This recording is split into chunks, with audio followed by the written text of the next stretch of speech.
armada Spanyol tiba, Meksiko berpenduduk 22 juta jiwa. Pada bulan Desember tinggal 14 juta yang masih hidup. Cacar baru pukulan pertama.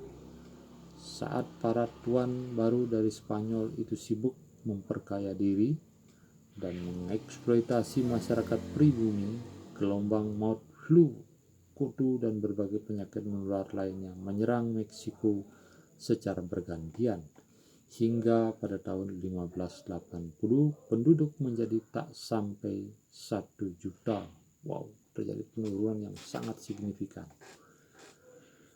2 abad kemudian, pada 18 Januari 1778, penjelajah Inggris Kapten James Cook mencapai Hawaii. Kepulauan Hawaii berpenduduk padat 0,5 juta jiwa yang hidup terisolir sepenuhnya dari Eropa maupun Amerika, dan karenanya tak pernah terpapar pada penyakit Eropa maupun Amerika.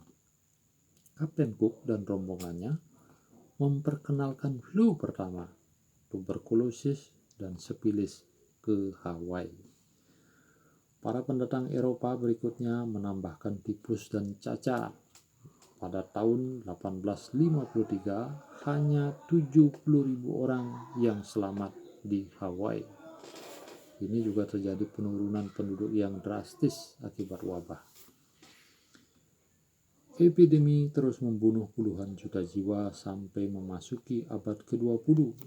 Pada Januari 1918, tentara di parit-parit Perancis Utara mulai mati dalam jumlah ribuan akibat satu galur flu yang sangat ganas yang dijuluki flu Spanyol.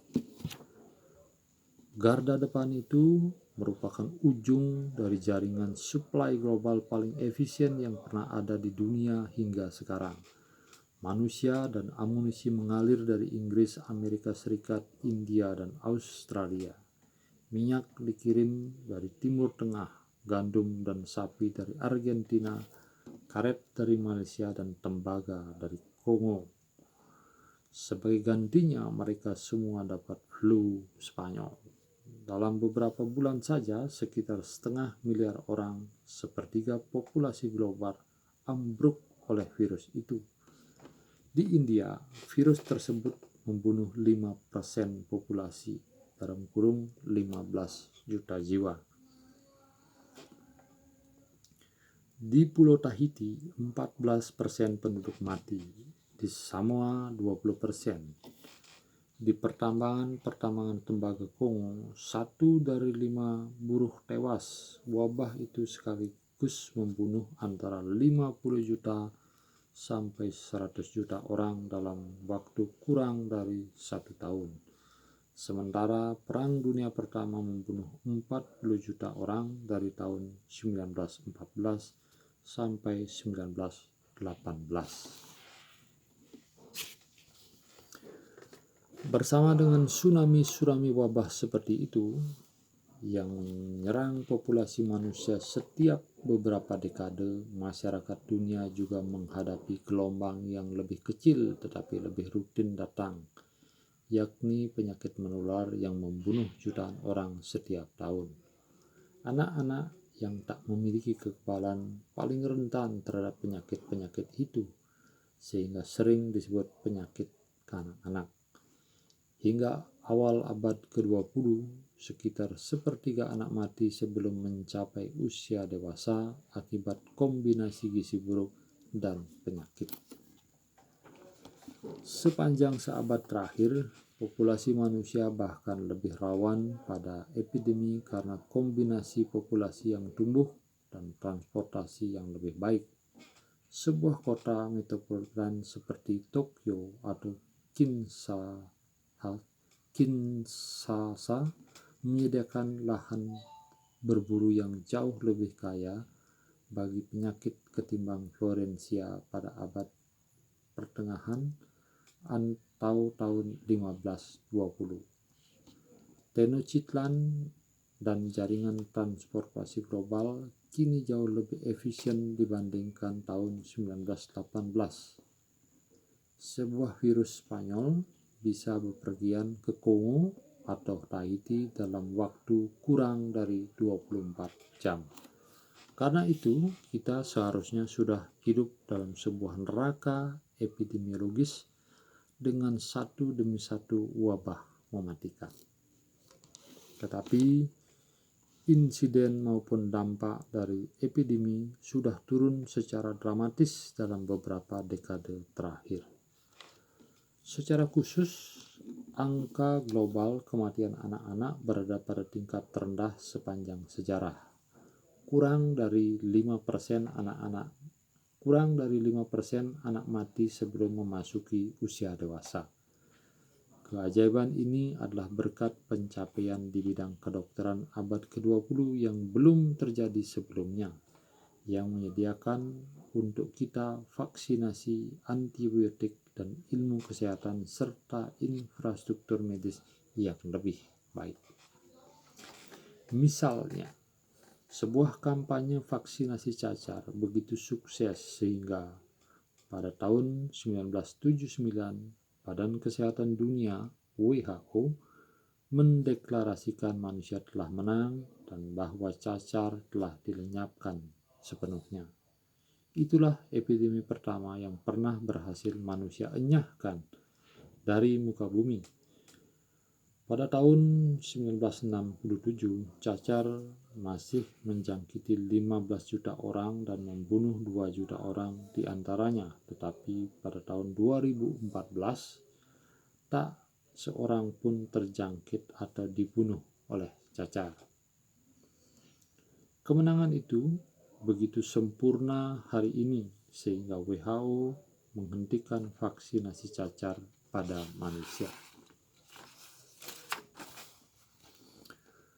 Setiap beberapa tahun, kita dicemaskan oleh satu ledakan potensi wabah baru, seperti SARS pada tahun 2002-2003, flu burung pada tahun 2005, flu babi pada tahun 2009-2010, dan Ebola pada tahun 2014. Namun, berkat langkah-langkah penanggulangan yang efisien, insiden-insiden tersebut sejauh ini menimbulkan jumlah korban yang secara komparatif rendah.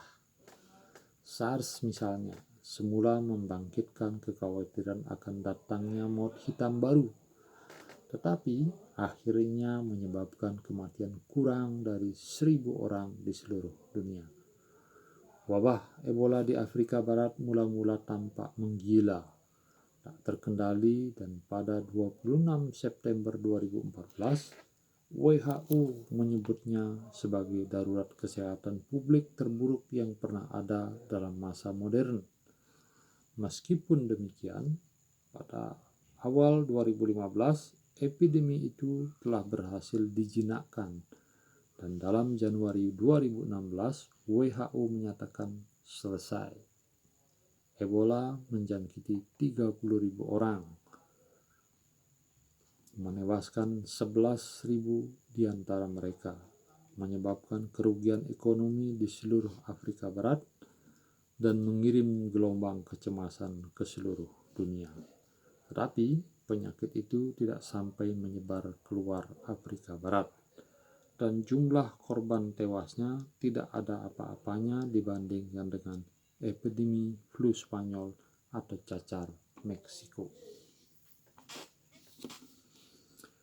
Bahkan tragedi AIDS yang tampaknya merupakan kegagalan medis terbesar dalam beberapa dekade terakhir ini bisa dipandang sebagai sebuah tanda kemajuan.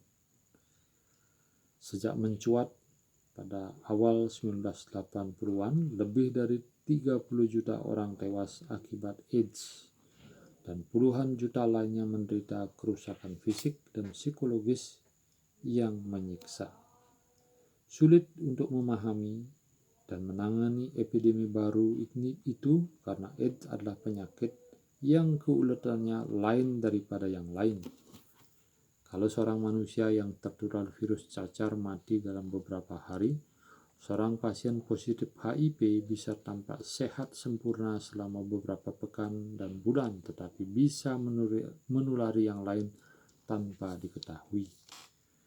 Selain itu, virus HIV sendiri tidak membunuh, yang merusak sistem kekebalan sehingga membuat pasien rawan pada berbagai macam penyakit lain. Penyakit sekunderlah yang sebetulnya membunuh korban AIDS. Akibatnya, ketika AIDS mulai menyebar, sulit untuk dipahami apa yang sebenarnya sedang terjadi. Ketika dua pasien dibawa ke sebuah rumah sakit New York pada tahun 1981, yang satu dinyatakan mati karena penyakit paru-paru dan yang satu lagi karena kanker. Saat itu sama sekali tidak diketahui bahwa keduanya sesungguhnya korban virus HIV yang mungkin sudah menjangkiti mereka selama berbulan-bulan atau bertahun-tahun sebelumnya. Tetapi terlepas dari kesulitan tersebut, setelah komunitas kedokteran menyadari adanya wabah baru misterius itu, para ilmuwan hanya butuh waktu 2 tahun untuk mengidentifikasinya, memahami cara virus menyebar, dan menyarankan cara-cara efektif untuk memperlambat epidemi. Dalam 10 tahun berikutnya, obat-obat baru mengubah AIDS dari vonis mati menjadi kondisi kronis. Sekurang-kurangnya mereka yang cukup kaya sanggup mendapatkan perawatan. Coba bayangkan apa yang bakal terjadi seandainya AIDS muncul pada tahun 1581 dan bukan pada 1981. Dalam sebuah kemungkinan, tak seorang pun pada masa itu akan bisa mengetahui apa penyebab epidemi itu, bagaimana cara berpindah dari satu orang ke orang lain, atau bagaimana cara menghentikannya, apalagi mengobatinya. Dalam kondisi seperti itu, AIDS mungkin akan membunuh ras manusia dalam proporsi yang jauh lebih besar, menyamai atau bahkan melampaui maut kita.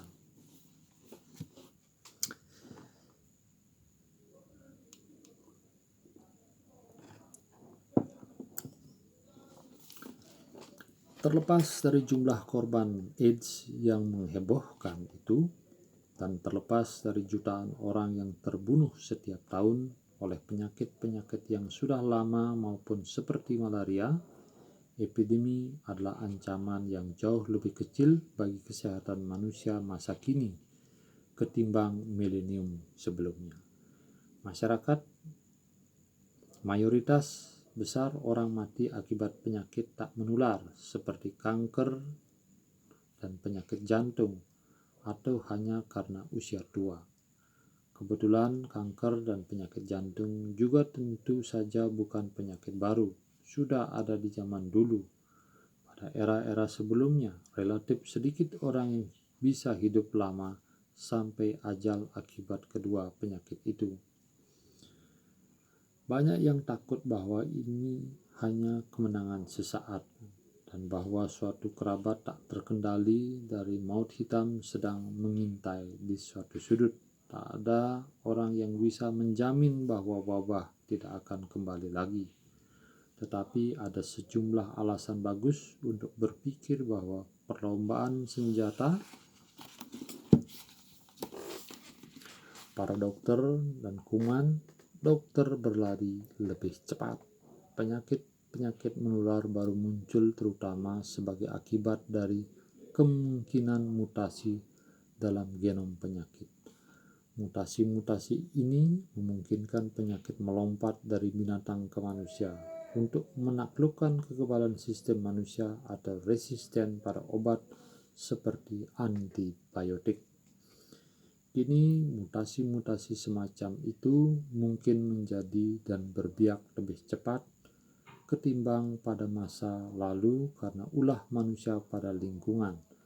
Namun, dalam pertarungan melawan kedokteran, penyakit-penyakit pada akhirnya bergantung pada undian nasib.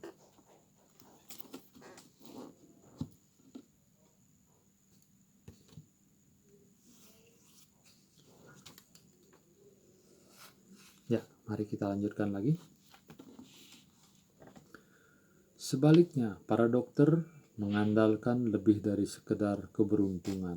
Meskipun keberuntungan banyak sekali berjasa pada sains, para dokter tidak semata-mata menuang bermacam-macam bahan kimia ke tabung uji lalu berharap secara kebetulan mendapatkan obat baru. Tahun demi tahun para dokter mengakumulasi pengetahuan yang semakin baik dan semakin baik yang mereka gunakan dalam rangka merancang pengobatan dan perawatan yang lebih baik.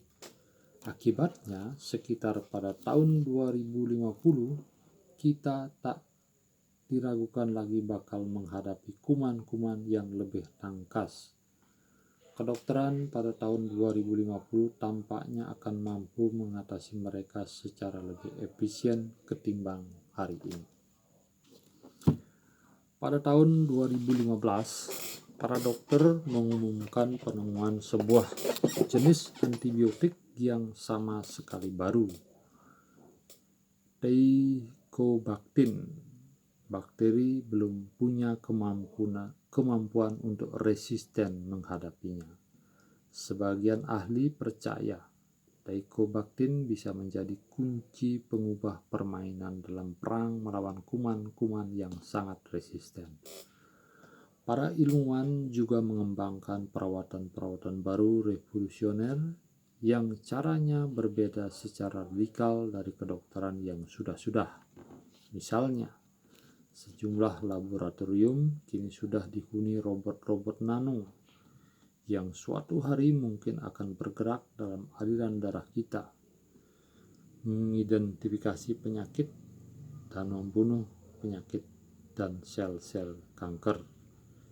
Mikroorganisme mungkin punya 4 miliar tahun pengalaman kumulatif dalam memerangi musuh organik, tetapi mereka nyata-nyata nol pengalaman dalam memerangi predator bionik, sehingga kesulitan mereka akan berlipat ganda untuk mengembangkan pengetahuan yang efektif. Halaman 15. Jadi, sementara kita tidak tahu pasti bahwa suatu wabah baru Ebola atau galur flu tak terkendali tidak akan melanda dunia dan membunuh jutaan orang, kita tidak akan menganggap ini sebagai bencana alam yang tak terelakkan. Namun, kita akan lebih melihatnya sebagai sebuah kegagalan manusiawi yang tak bisa dimaklumi begitu saja dan menuntut pihak-pihak terkait untuk bertanggung jawab. Pada akhir musim panas 2014, selama beberapa pekan yang mencemaskan, sepertinya Ebola sedang di atas angin melawan otoritas kesehatan global. Beberapa komite penyelidik buru-buru dibentuk. Sebuah laporan awal yang diterbitkan pada 18 Oktober 2014 mengkritisi Badan Kesehatan Dunia atas reaksi yang tak memuaskan pada wabah itu, menyebut epidemi itu sebagai akibat dari korupsi dan inefisien di cabang WHO Afrika. Kritik lebih jauh menengarai bahwa manusia memiliki pengetahuan dan alat untuk mencegah wabah, dan jika sebuah epidemi ternyata tak terkendali, itu karena manusia tidak kompeten, bukan karena kemarahan ilahi.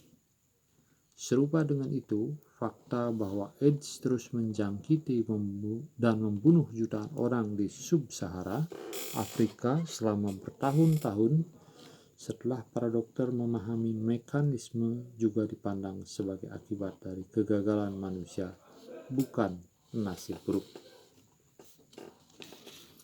Dengan demikian, dalam perjuangan melawan bencana alam seperti AIDS dan Ebola, perimbangan kekuatan mengunggulkan manusia. Namun bagaimana dengan bahaya dari sifat yang melekat pada manusia itu sendiri? Tanda tanya. Bioteknologi memungkinkan kita mengalahkan bakteri dan virus, tetapi pada saat yang sama mengubah manusia sendiri menjadi ancaman yang tak ada presidennya. Alat sama yang memungkinkan para dokter dengan cepat mengidentifikasi dan mengobati penyakit-penyakit baru juga memungkinkan militer dan teroris merekayasa penyakit yang lebih mengerikan dan penyakit kiamat. Karena itu, sangat mungkin epidemi besar akan terus membahayakan manusia pada masa depan, hanya jika manusia sendiri menciptakannya. Demikian kepentingan ideologi yang kejam. Demi kepentingan ideologi yang kejam, era ketika manusia berdiri tak berdaya di hadapan epidemi alamiah mungkin sudah usai, namun kita bisa saja masih keliru. Nah, di halaman 16 ini dengan judul melanggar hukum rimba. Para pemirsa, penggemar dan pencinta buku, saya kira untuk di awal kita cukupkan dulu sampai halaman 16. Nanti di sesi berikutnya kita akan sambung pada bagian melanggar hukum rimba.